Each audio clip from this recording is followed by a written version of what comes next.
Hello friends, welcome to all in all sports. நான் உங்கள் sports Nitish. இப்போதைக்கு நிறைய பேசப்பட்டு இருக்கிறது England vs India test series தான். Sachin Tendulkar vs Jimmy Anderson test series அப்படின்னு சொல்லப்படுது. இதில் ஆல்ரெடி இங்கிலாந்து வந்து 2-1 அப்படின்னு சொல்லி லீட் எடுத்துட்டாங்க. இன்னும் 2 டெஸ்ட் மேட்ச் இருக்குது. இது என்ன ஆக போகுது, எப்படி முடிய போகுது அப்படிங்கிறத எல்லாரோட கேள்வியாக இருக்குது. அதில் 4வது டெஸ்ட் ஜூலை 23 அன்னைக்கு நடக்க போகுது மான்செஸ்டரில். ஸோ இந்த வென்யூ எப்படி இருக்குது, எப்படி யாருக்கு சப்போர்ட் பண்ணும் அப்படிங்கிறதெல்லாம் சொல்லுங்கள். சப்போர்ட் அப்படிங்கிறது ஸ்பின்னருக்கா, ஸ்பேஸா, இல்லை என்ன நடக்க போகுது? இல்லை, இது வரைக்கும் வந்துட்டு மேன்செஸ்டரில் நான் பார்த்து எனக்கு ஞாபகம் இருக்கிற மேட்சஸ் வச்சு நான் சொல்கிறேன். ஃபஸ்ட் டேக்கு வந்து பேட்டிங் வந்து கொஞ்சம் கஷ்டமாக தான் இருக்கும். அண்ட் தென் வந்து second and third day and fourth day வரைக்கும் வந்து பேட்டிங்க்கு வந்துட்டு கொஞ்சம் ஈஸியாக இருக்கும். And then again fifth day வந்துட்டு பால் நல்லா திரும்ப ஆரம்பிக்கும். ஈவன் வந்துட்டு அந்த தேர்ட் டே ஆஃப்டர் லஞ்சுக்கு அப்புறமா பால் வந்து டெஃபினட்டாக வந்துட்டு உங்களுக்கு நல்லா டேர்ன் ஆக ஆரம்பிக்கும் மேன்செஸ்டரில். ஸோ டாஸ் வந்துட்டு வின் பண்ணால் போலிங் போடுறது வந்துட்டு ஒரு பேட் ஆப்ஷனாக கண்டிப்பாக இருக்காது. ஓகேண்ணா. ஸோ இங்கே வந்து டாஸ் பெருசாக வந்து கன்சிடர் பண்ண மாட்டாங்க இந்த கிரவுண்ட் அப்படிங்கிற மாதிரி நான் படித்து பார்த்தேன். என்ன அப்படின்னு பார்த்தீங்கன்னா, டாஸ் வந்து தோத்த டீமுமே இங்கே நிறைய மேட்சஸ் ஜெயிச்சிருக்காங்க அப்படிங்கிற மாதிரி நான் பார்த்துருந்தேன். அண்ட் முக்கியமாக இந்த 4th டெஸ்ட் அப்படிங்கிறது இந்தியாவுக்கும் சரி இங்கிலாந்துக்கும் சரி ரொம்ப முக்கியமான ஒன்றா இருக்கும். இங்கிலாந்து வின் பண்ணாங்கன்னா சீரீஸை வந்து சீல் பண்ணிவிடுவாங்க. இன்னொரு பக்கம் இந்தியா வின் பண்ணாங்கன்னா ஈக்குவல் பண்ணுவாங்க. ஸோ இது என்ன நடக்க போகுது, யார் பக்கம் சாதகமாக முடிய போகுது? இல்லை, டெஃபினட்டாக வந்து ஹோம் அட்வான்டேஜ் அண்ட் தென் வந்து பார்த்திங்கன்னா மொமெண்டம் வந்துட்டு definitely on the England side. Momentum வந்து இந்தியா சைடு தான் வந்துட்டு மோஸ்ட் ஆஃப் தி சீரீஸே இருந்துச்சுன்னு நான் சொல்லுவேன். ஈவன் நீங்கள் ஃபஸ்ட் டெஸ்ட் நம்ம பார்த்தாலும் அந்த க்ரன்ச் மூமெண்ட்ஸ் நம்ம வின் பண்ணல. அண்ட் தென் தேர்ட் மேட்சும் வந்துட்டு நம்ம அந்த க்ரன்ச் மூமெண்ட்ஸ் நம்ம வின் பண்ணல. அதனால தான் நம்ம வந்துட்டு ஒரு 2 லாஸஸ் நம்மளுக்கு கிடச்சிது. டெஃபினட்டாக மொமெண்டம் வந்து இங்கிலாந்து சைடில் தான் இருக்குது. இந்தியா வந்துட்டு என்ன லேர்ன் பண்ணணும் அப்படின்னு நான் திங்க் பண்ணுறேன் அப்படின்னா, அந்த ஃபைட்டிங் எபிலிட்டி வந்துட்டு அந்த லோயர் ஆர்டர் அந்த ரெசிலியன்ஸ் அவங்க கொடுத்தாங்க பார்த்தீங்களா, அதை வந்துட்டு டாப் ஆர்டர் வந்து இன்னும் கொஞ்சம் பெட்டராக பண்ணிகிட்டு இருக்கலாம் அப்படின்ற மாதிரி எனக்கு தோணுச்சு. டெஃபினட்டாக வந்துட்டு அந்த டே 5ல் எதனா ஒரு batter like even Nitish Kumar Reddy கூட அந்த லாஸ்ட் ஓவர் அந்த கிறிஸ் ஓக்ஸ் ஓவரில் அவுட் ஆகாமல் இருந்திருந்தார்.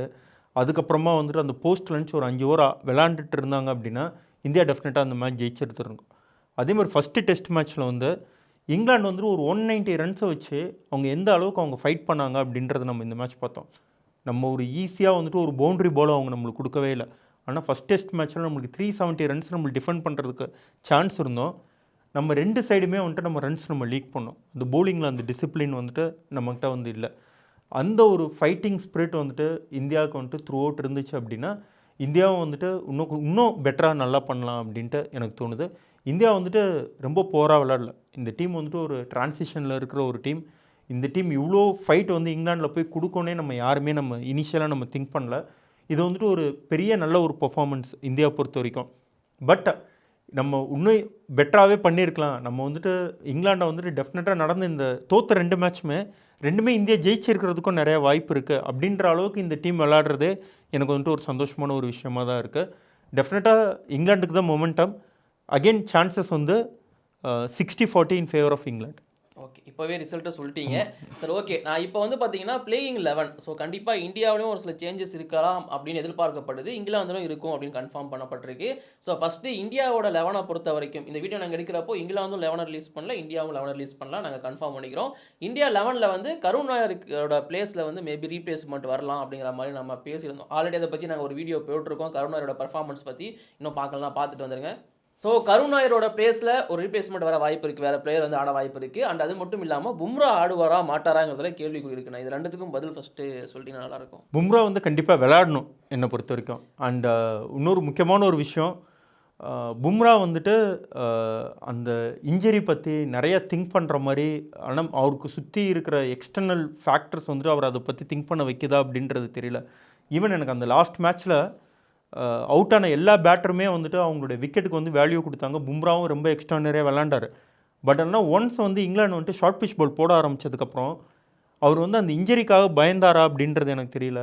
நிறைய புல் ஷாட்ஸ் நிறையா ஆட போனார். நீங்கள் அது அந்த மேட்ச் வந்துட்டு திரும்ப வந்துட்டு ஆப்பர்ச்சுனிட்டி இருந்துச்சுன்னா போயிட்டு நீங்கள் அந்த ரீடெலிகாஸ்டில் நீங்கள் போய் நீங்கள் பாருங்கள். டெஃபினட்டாக நிறைய புல் ஷாட்டுக்கு வந்து போனார். பால் மேலே படக்கூடாதுன்றதில் ரொம்ப கீனாக இருந்தார். ஸோ ஒரு சீசன்டு கிரிக்கெட்டர் இன்ஜரிக்காக வந்துட்டு கண்டிப்பாக திங்க் பண்ணக்கூடாது. ஓகே, இன்னொன்று வந்து அவரோட ஒர்க்லோட மேனேஜ் பண்ணுறதுக்காக வெறும் 3 டெஸ்ட் மட்டும் தான் ஆடுவார் அப்படின்னு முன்னாடியே சொல்லிட்டு இல்லை, அவங்க 3 டெஸ்ட் மேட்ச் தான் அவர் வந்துட்டு விளையாட வைக்க போகிறோம் அப்படின்னா அது வந்துட்டு இந்த 4th டெஸ்ட்டாகவே இருந்துடலாம். ஏன்னா இப்போ இந்தியா வந்துட்டு இந்த டெஸ்ட் மேட்ச் தோத்துச்சுன்னா we are out of the series, out of the tournament அப்படின்னு ஒரு சுச்சுவேஷன் இருக்கும் போது பும்ரா இந்த மேட்ச் விளாண்டுட்டு அதுக்கு அடுத்த மேட்ச் மேபி நீங்கள் அவருக்கு நீங்கள் ரெஸ்ட் கொடுக்கலாம். இப்போ முடிஞ்சு போன டெஸ்ட் மேட்ச்க்கும் இப்போ அடுத்த டெஸ்ட் மேட்ச் இப்போ நடக்க போகிறதுக்கும் ஆல்மோஸ்ட் 28 டேஸ் கேப் இருக்குது இன் பிட்வீன். அது போதுமான அளவு வந்துட்டு ஒரு ப்ரொஃபஷனல் ஒரு ஸ்போர்ட்ஸ் பர்சனுக்கு அது ரெக்கவரிக்கு வந்துட்டு ஒரு போதுமான ஒரு டைமாக வந்துட்டு எல்லாருக்குமே தெரியும். அது வந்துட்டு ஒரு போதுமான ஒரு டைம் தான்.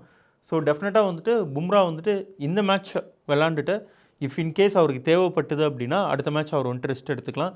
மெயினான இன்னொரு விஷயம் என்ன அப்படின்றத பார்த்தோம் அப்படின்னா உங்களுக்கு அடுத்த மேட்ச்சுக்கும் வந்துட்டு இன்னொரு 7 டேஸ் உங்களுக்கு டைம் இருக்குது.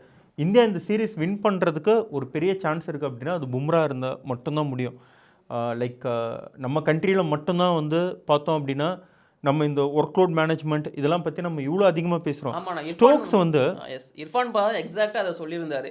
பென் ஸ்டோக் வந்து பேட்டிங்காக ஆடுறாரு, பவுலிங் வந்து 10 ஓவர் ஸ்பெல் போடுறாரு. 10 ஓவர் ஸ்பெல் கிடையாது. நீங்கள் அந்த ஸ்பெல் நீங்கள் பார்த்தீங்க அப்படின்னா ஒரு ஸ்பெல்ல வந்துட்டு 10 ஓவர் ஸ்பெல்ல அந்த ஸ்பெல் முடிஞ்சு அதுக்கு அடுத்து வந்துட்டு ஒரு பெரிய கேப்லாம் கிடையாது. திரும்ப வந்துட்டு ஒரு 14 ஓவர்ஸ் ஒரு மேரத்தான் ஸ்பெல் வந்து போடுறாரு. அதில் எந்த இடத்துலையுமே வந்து பார்த்தோம் அப்படின்னா அவர் டயர்டாக இருந்தார் அப்படின்னா கூட ஒரு லூஸ் பால் கூட உங்களுக்கு போடலை, ஒரு ரன் அவுட் கூட அடிச்சிருந்தாருன்னு. நம்ம வந்து கிரிக்கெட்டை பற்றி மட்டும் நம்ம பேசிகிட்டு இருக்கோம். எவ்வளோ டே டு டே ஒர்க்கர்ஸ் இருக்காங்க. இன்னும் வந்துட்டு ஒரு 500 ரூபா வந்துட்டு வேஜஸ்க்கு போகிற ஒருத்தவங்க, மூட்டை தூக்குறவங்களா இருக்கட்டும், எதுவாங்களா இருக்கட்டும், அவங்க வந்துட்டு ஒர்க் லோட் மேனேஜ்மெண்ட் பற்றி அவங்க பேசுகிறாங்களா அப்படின்றத பார்த்தா கிடையாது. இங்கே வந்து இவ்வளோ பேர் இருக்கிற ஒரு கண்ட்ரியில் நீ வந்து இந்தியாவுக்காக நீ பெர்ஃபார்ம் பண்ணும் போது வந்து எனக்கு வந்துட்டு ஒர்க் லோட், அதுவும் இவ்வளோ கோடிக்கணக்கில் வந்துட்டு உனக்கு சம்பளமோ நீ வாங்கி எனக்கு ஒர்க் லோட் மேனேஜ்மெண்ட் அப்படின்னு சொல்லிட்டு சுற்றி இருக்கிறவங்க பேசுகிறதும் பும்ரா அவராகவே பேசுகிறதும் இதை வந்துட்டு நியாயப்படுத்திக்கிறது மாதிரி எனக்கு வந்துட்டு டெஃபினட்டாக தோணல. பும்ரா வந்து ஒரு எக்ஸ்ட்ரானரி கிரிக்கெட்டர் எல்லாமே வந்து ஓகே, பட் ஆனால் டெஃபினட்டாக வந்துட்டு அவர் வந்துட்டு விளையாடணும். இப்போ அதே ஒர்க் லோட் மேனேஜ்மெண்ட் தான் அதுக்கு முந்தின மேட்ச் வந்துட்டு ஆகாஷ் தீப் அவ்வளோ நல்லா பெர்ஃபார்ம் பண்ணார். அங்கேருந்து வெறும் 3 நாள் கேப்பில் சிராஜா ஆகாஷ் தீப்பா வந்துட்டு திரும்ப வந்து விளையாடுறாங்க. ஏஜ் வைஸ் வந்துட்டு ஒரு பெரிய டிஃப்ரெண்ட் கிடையாது. பும்ரா வந்துட்டு இப்போ 32, 33 அந்த ரேஞ்சில் இருக்கார். இது வந்துட்டு ஒரு டயரிங் ஏஜ் கிடையாது டெஃபினட்டாக. அதுவும் அவருடைய கரியரில் வந்துட்டு ஒரு பீக்கில் இருக்கும் போது பும்ரா டெஃபினட்டாக விளாண்டே ஆகணும் அப்படின்றது என்னுடைய ஒப்பீனியன். நீங்கள் சொன்னதை தான் எக்ஸாக்டாக இர்ஃபான் பதானும் சொல்லியிருந்தாரு. ஸோ அவரும் மென்ஷன் பண்ணது இதுதான். என்னங்க ஒர்க் லோடு பென் ஸ்டோக் அவங்க அத்தனை மாதிரி பென் ஸ்டோக் அங்கே சூப்பராக பர்ஃபார்மன்ஸ் பண்ணிட்டு இருக்காரு, 4D பர்ஃபார்மன்ஸ் கொடுத்துட்ருக்காரு, அவருக்கு இல்லாத ஒர்க் லோடு என்ன பும்ராக்கு இருக்குது அப்படிங்கிற மாதிரிலாம் அவர் கேட்டுட்ருக்காரு. ஸோ பும்ரா ஆடணுங்கிறது உங்களோட ஒப்பீனியன். டெஃபினட்டாக இப்போ பும்ரா வந்து ஒர்க் லோட் பற்றி அவர் யோசிச்சிருந்தார் அப்படின்னா நான் என்ன சொல்லுவேன் அப்படின்னா இங்கிலாந்து பிளேயர்ஸ் மாதிரி ஐபிஎல்லை வந்து நான் ஃபுல்லாக கிவ் அப் பண்ணிடுறேன். நான் வந்து அங்கே ஒர்க் லோடு இல்லை, நான் இங்கே தான் ஒர்க் லோடு இல்லை. டெஃபினட்டாக வந்து பார்த்தீங்கன்னா உங்களுக்கு வந்துட்டு ஒரு ஹை இன்டென்ஸில் நீங்கள் 14 மேட்ச்சோ 13 மேட்ச்சோ நீங்கள் வந்துட்டு ஒரு ஃப்ரான்ச்சைஸிக்கு நீங்கள் விளையாடும் போது அதில் ஆகாத வந்துட்டு வேர் அண்ட் டயர் வந்துட்டு இங்கே இந்த டெஸ்ட் மேட்ச்சில் டெஃபினட்டாக அவருக்கு ஆக போகிறது கிடையாது. ஏன்னா இங்கிலாண்டில் இந்த டெஸ்ட் மேட்ச்சுக்கு தான், செகண்ட் டெஸ்ட் மேட்ச்சுக்கும் தேர்ட் டெஸ்ட் மேட்ச்சுக்கும் மட்டும்தான் வந்துட்டு அந்த டைம் டியூரேஷன் கம்மியாக இருந்துச்சுன்றத தவிர மற்ற எல்லா டெஸ்ட் மேட்ச்சுக்கும் இன்பிட்வீன் வந்துட்டு உங்களுக்கு நிறையாவே உங்களுக்கு கேப் உங்களுக்கு இருந்துச்சு. ஃபஸ்ட்டு மேட்ச்லேயுமே வந்து பார்த்தோம் அப்படின்னா செகண்ட் நியூ பாலில் வந்துட்டு 30 ரன் அடிக்கணும், 5 விக்கெட் இருக்கு. ஏன் பும்ரா வந்து போடலை? மேபி ஸ்டோக்ஸும் ஜேமி ஸ்மித்தும் ஆடினாங்கன்னு நினைக்கிறேன், இஃப் ஐம் நாட் ராங். அந்த ஃபஸ்ட் டெஸ்ட்டில் England already 5 down, second new ball வரும்போது நம்மகிட்ட 30 ரன் இருக்குது. பும்ரா வந்து ஃபஸ்ட்டு எடுத்தோடனே அந்த 2 விக்கெட்டை வந்துட்டு நோ ரனில் அவர் எடுத்துகிட்டு இருந்தார் அப்படின்னா ஸ்டில் நம்மக்கிட்ட மேட்ச் இருக்குன்ட்டு யாருமே திங்க் பண்ணவே இல்லை. அந்த மேட்ச்சை ஜடேஜா வந்து போடுறாரு.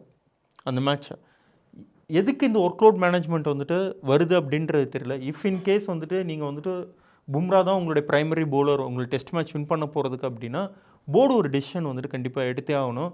நீங்கள் வந்து மற்ற மேட்சஸ் நீங்கள் விளையாடாதீங்க, ஐபிஎல் நீங்கள் விளையாடாதீங்க, ஸ்பெஷலிஸ்ட் டெஸ்ட் பவுலராக இருங்க. அதே மாதிரி வந்துட்டு க்ரன்ச் மேட்சஸ் இந்தியாவுக்காக விளையாடுங்க. உங்களுக்கு அதுக்காக நாங்கள் இன்வெஸ்ட் பண்ணுறதுக்கு நாங்கள் ரெடியாக இருக்கோம். அந்த மாதிரி ஒரு ஒர்க் லோடு அவங்க வந்து மேனேஜ் பண்ணலாம் அப்படின்ற மாதிரி எனக்கு பர்சனலாக தோன்ற விஷயத்த நான் சொல்கிறேன். கண்டிப்பாக ப்ளூ சட்டை மாறன்னு சொல்கிற மாதிரி பும்ராக்கு முட்டு கொடுத்து நிறைய பேர் என்னை இப்போ திட்ட கூட செய்யலாம்.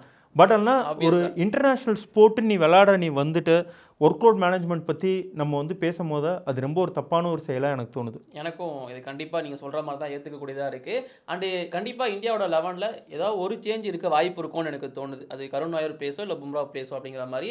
அதே மாதிரி இங்கிலாந்து பக்கம் வந்தோம் அப்படின்னாலுமே ஷோயப் பஷீர் ஸ்பின்னருக்கு வந்து இல்லை definite out of the tournament வந்துட்டு ரூல்ட் அவுட் ஆகிட்டார். இன்ஜுரி காரணமாக அவர் இல்லை. அவருக்கு ரீப்ளேஸ்மெண்ட்டாக லியாம் டாசன் அப்படின்னு சொல்லிட்டு 35 வயதான ஒரு லெஃப்ட் ஆர்ம் ஸ்பின்னரை எடுத்திருக்காங்க. அவர் கடைசியாக 2017 இங்கிலாந்துக்காக டெஸ்ட் ஆடி இருக்காருன்னா பட் 3 டெஸ்ட் மேட்ச் மட்டும் தான் ஆடி இருக்காரு. ஆனால் அதுக்கப்புறமா டொமஸ்டிக்கில் முக்கியமாக கவுண்டி சாம்பியன்ஷிப்லாம் வந்து பயங்கரமாக பர்ஃபார்மன்ஸ் கொடுத்துருக்காரு. ஸோ இங்கிலாந்து டீமோட செலக்டர் சொல்லியிருந்தது என்னன்னா, இவர் தான் இந்த இடத்துக்கு வந்து பர்ஃபெக்டாக இருப்பார், அவர் டோரெல்லாம் உடைச்சிட்டு இப்போ வந்திருக்காரு இந்த இடத்துக்கு, ஸோ அதனால் நாங்கள் எடுத்திருக்கோம் அப்படிங்கிற மாதிரி சொல்லியிருக்காங்க. அது இல்லாமல் கஸ் அட்கின்சன், ஸோ அவரோட பேரையும் உள்ளே ஆட் பண்ணியிருக்காங்க. ஸோ இந்த 2 பேரும் ஸ்ட்ரைட்டாக உள்ள வர வாய்ப்பு இருக்கா, இல்லை 2 பேராச்சும் ஒருத்தர் ஆடுவாங்களா? இல்லை, டெஃபினட்டாக பஷீருடைய பிளேஸ்க்கு வந்துட்டு இவர் டாசன் வந்துட்டு ஸ்டேட்டாகவே ஒரு ரீப்ளேஸ்மெண்ட்டாக இருப்பார். அட்கின்சன் வந்துட்டு ஒரு பேக்கப் ஆப்ஷனாக தான் அவங்க வந்து வச்சுருந்துருப்பாங்க. ஆக்சுவலி அட்கின்சன் டெபியூட் பண்ணுற சமயத்தில் வந்து ஜிம்மி ஆண்டர்சன் வந்து வெளியே போயிருந்தாருன்னு, அடுத்த ஆண்டர்சன் தான் இந்த அட்கின்சன் அப்படிங்கிற மாதிரிலாம் சொல்லி இல்லை, நல்லாவும் பர்ஃபார்மன்ஸஸ் அவர் கொடுத்தாரு.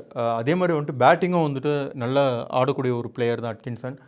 இஃப் இன் கேஸ் வந்துட்டு அவங்க வந்து அட்கின்சனை உள்ளே கொண்டு வரணும் அப்படின்னா, கார்ஸ் வந்துட்டு ஃபஸ்ட் இன்னிங்ஸில் சரியாக பவுலிங் பண்ணல.